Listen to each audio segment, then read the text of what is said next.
Hi everyone, this is Kai from University of Oxford. Today I'm going to give you a talk about scalable roll-to-roll process for manufacture of flexible thin film dielectric material.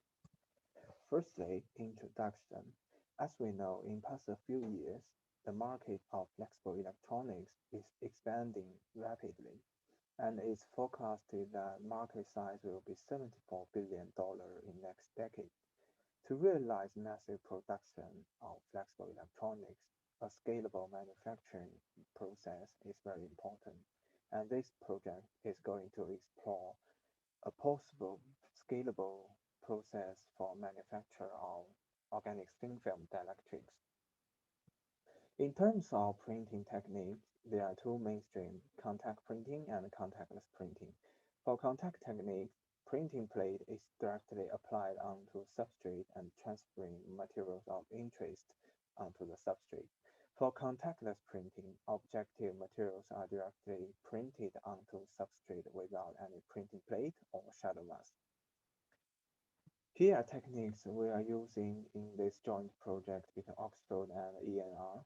In Oxford, we use three different methods to fabricate organic thin film dielectrics: direct printing, flexographic printing, and flash deposition with release layer.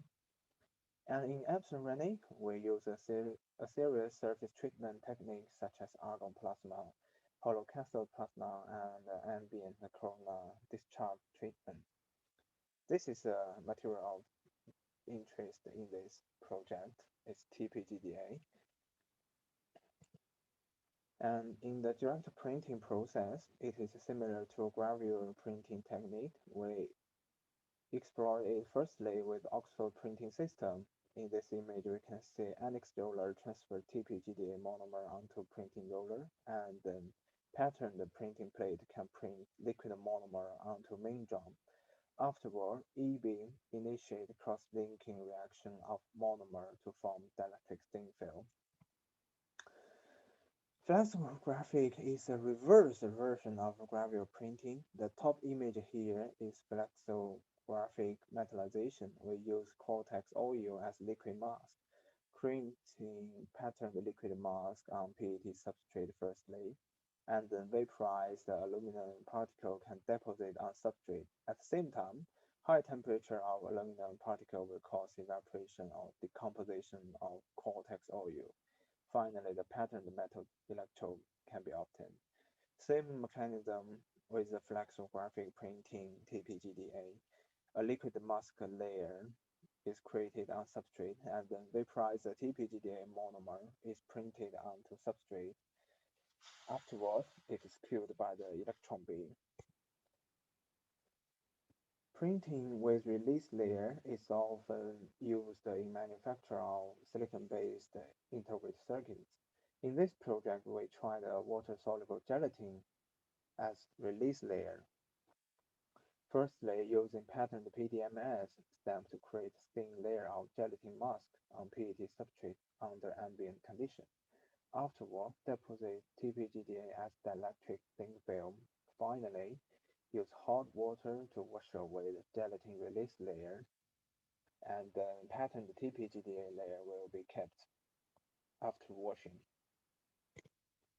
Because the Cortex masking oil we are using in this project is very stable, even evaporated aluminum particle cannot completely remove it from the substrate, so a series surface treatments are explored here to remove the residue oil from surface. Here are image of argon plasma generator, which apply high voltage to ionize argon oxygen medium to generate plasma. On the right-hand side, hollow cathode apply similar mechanism to generate plasma. However, there are two hollow electrode and large cavity of electrode can realize homogeneous plasma atmosphere inside. Afterward, it outputs plasma by the AC power supply. Compared with argon plasma, hollow cathode generates more homogeneous plasma atmosphere over a wide range of pressure. Here's an image of corona discharge treatment. A high electric field is generated across sample under ambient condition. Air is ionized and the ionized species bombarded with any contaminants on surface. Afterward, we realize surface cleaning. Here's the image of the conductive bridge, which is used to evaluate the cleaning degree. The logic flow is on the right-hand side.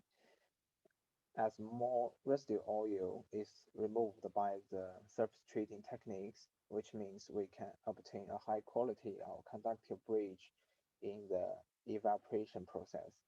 Afterwards, we measure the resistance of each conductive bridge to conclude the average value.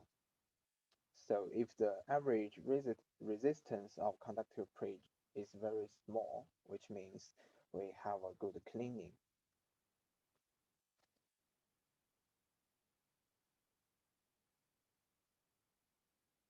Due to the presence of extreme value, we can find the medium resistance value are very similar for sample treated by the argon plasma, but 3 kilowatt is not very sufficient to realize good cleaning. Residue oil still on some region of substrate. This is a variance of conductive bridge sample from the corona discharge treatment. The left figure is a median value, while the right figure is a mean value. A general trend we can find in high power and more exposure time to corona discharge treatment, it gives a lower resistance value, but condition of highest power and lowest web speed generate a wide distribution of resistance value. The orange column here, we can see the mean value and the median value differs significantly. It is possibly induced by the damage of bottom electrode during corona discharge treatment. Here is a microscope image of damaged aluminum electrode. The dark region is aluminum electrode. The light gray area is the oxidized or the damaged electrode. On conclusion, argon plasma or hollow cathode treatment is more suitable to remove residue oil after flexographic metallization. Here are images of TPGDA thin film by direct printing. Image A and B are from the edge of pattern. We can find the serious fibrous structure here, the non-uniform distribution of compression lead the wrinkle on PET substrate, and the liquid monomer flow along the wrinkle and then cured by EB, forming the fibrous structure. On the area far from the edge or boundary of pattern, the coverage of TPGDA is still not very uniform. In image C and D, particularly on the E and F, some irregular clusters are formed. Here are FTIR results of directly printed TPGDA sample from the same batch. The blue curve is from the edge or boundary of TPGDA sample. We can find the peak at 800, which means presence of carbon-carbon double bond or TPGDA monomer, while the red curve is for the central area of TPGDA. The peak of carbon-carbon double bond is small or less residue monomer there. The distribution of monomer is not uniform, and TPGDA monomer accumulated at the edge are not cured properly. For the flexographic printing TPGDA sample, cortex masking oil is not fully removed. So here, image of flexographic printed TPGDA thin film on PET substrate. The area covered by mixture of oil, cortex oil, and TPGDA shows light gray because there are more scattering under microscope, while the TPGDA layer, patterned TPGDA layer is transparent, so it's dark region in here.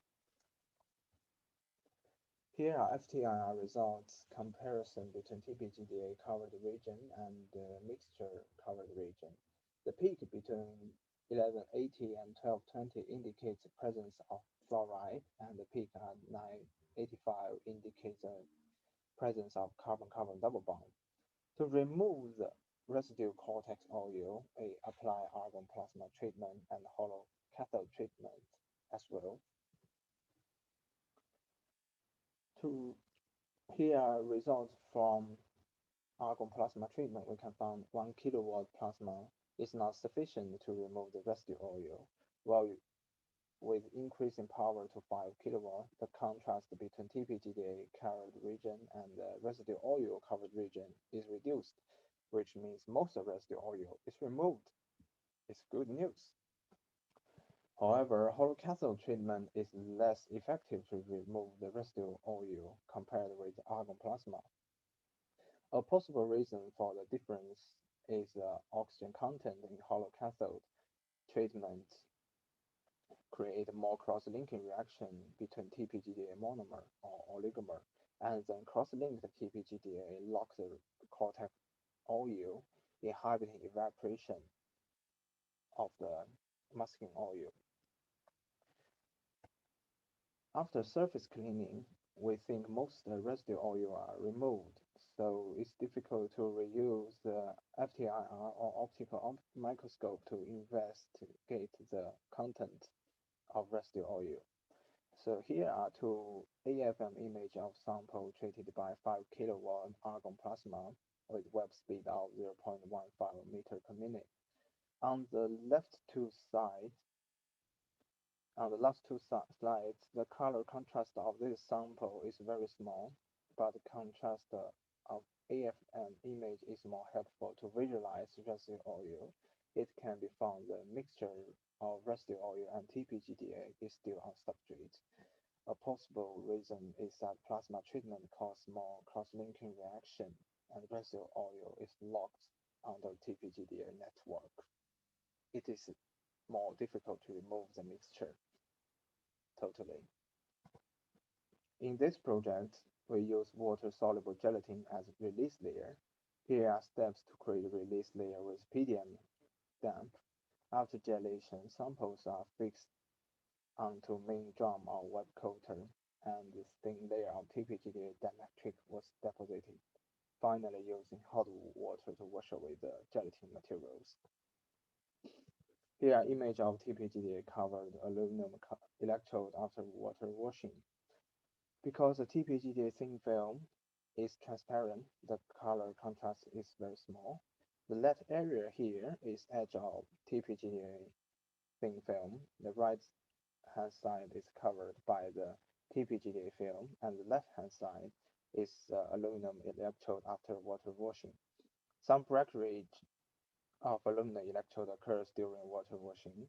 After deposit top copper electrode, we can obtain capacitor, and the capacitance is measured on the variance frequency and voltage.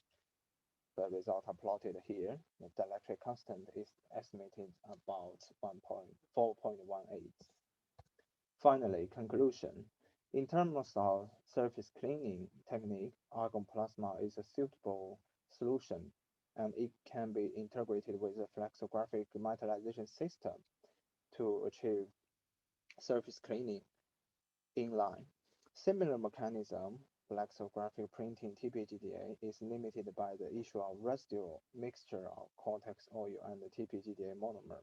We need to search a different masking oil for this process to reduce the content of residue oil to have a better surface condition.